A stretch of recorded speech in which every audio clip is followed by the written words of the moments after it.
谈恋爱 O 不 OK？有绝大部分自己要负很大的责任。你可以不跟他来往啊，你不要找别人来欺负自己啦。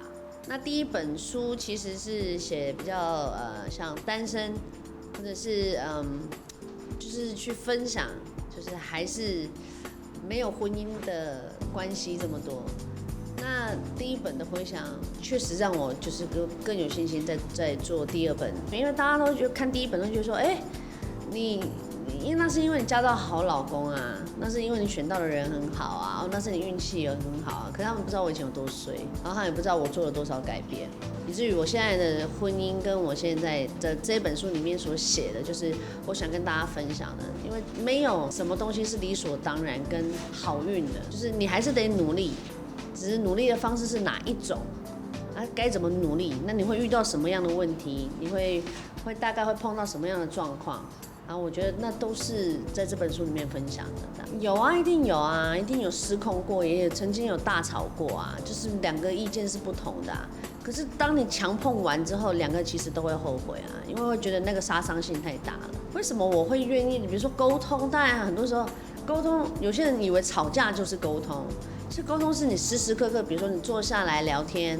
或者是你透过一些事情，透过一些新闻，或透过一个朋友的事件，或透过很多一些状况，然后你们就可以去了解，或甚至提出，其实我对这段感情还有什么样的期望，或者我希望有一些部分是可不可以有一点点微调或修改。像比如说我这一次我的宣传期。我也会跟我先生讲说，我可能大概会有2-3天的时间是非常非常忙的，忙到我可能没有办法，就是可能家里有些事情，可能我就必须请你帮忙。那这个你跟他讲的时候，他就会 OK， 那他也会当然会觉得说，OK 啊，没问题啊，这是需要沟通的。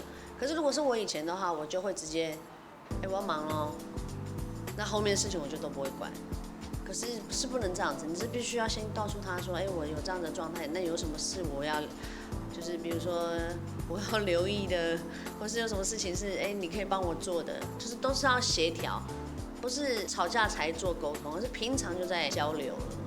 他以前就是一个很压抑型的人，他不太表现出他的喜怒哀乐，基本上他就是一个严肃的人。现在会，不会。他就算他在讲什么，他在想什么，他的压力，所有东西你都是要用猜的。所以他就是什么事情都是往里面吞。所以也就是因为这样，我才会很心疼。因为我以前交过太多会抱怨的人了。我说实在的，选人、谈恋爱 O 不 OK？ 有绝大部分自己要负很大的责任。你可以不跟他来往啊，你不要找别人来欺负自己啊。反而要保护自己，而不是找别人来欺负自己，然后让自己落在那种很痛苦，或者是怀疑自己，我不够好，我是不是哪里不 OK， 是不是我哪里怎么样，我应该去做些什么。每个人都很特别，每个人都是很独特的，但你还没找到你自己的那自信心之前，千万不要找别人来伤害自己，因为那个要好起来要花很大的力气。